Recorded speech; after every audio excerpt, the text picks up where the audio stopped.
এলাকার মহিলা তৃষ্ণার কারণে কাতর হয়েছে, পানি যদি না পায় তৃষ্ণা মিটাইতে পারবে না, তৃষ্ণা মিটান না পারলে সে মারা যাবে।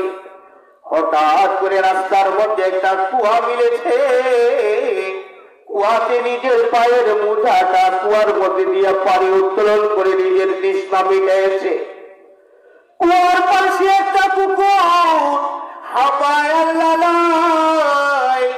মনে মহিলা ভাবলেন আমি যেমন তৃষ্ণায় কাতর হয়েছি, মহিলা মনে মনে ভাবলেন এই কুয়াটাও এই পুকুরটাও তো তৃষ্ণায় কাতর হয়েছে, পানি না পাইলে হয়তো বা আমার মতোই মৃত্যুর উপক্রম হবে।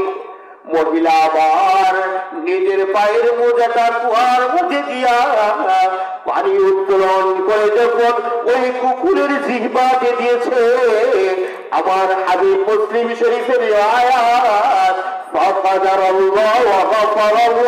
আমার হাবিব নবী বলে মহিলার কাজকে মূল্যায়ন করে আল্লাহ জিন্দেগির গুনাহ খাতা মাফ করে জান্নাতের মেহমান বানাইছেন। সুবহানাল্লাহ। বলেন তো বাবা, আমল কি বড় না ছোট বলেন তো দেখি? আমল ছোট কিন্তু আল্লাহ পছন্দ করেছে, এই জন্য আল্লাহর কাছে আমরাও দোয়া করি জলসায় বসা তো বড় কোনো আমল নয়, ছোট্ট আমল হতে পারে। ছোট্ট আমলকে আমাদের নাজাতের উসিলা হিসেবে আল্লাহ কবুল করে জান্নাতের মেহমান বানায় দিবে।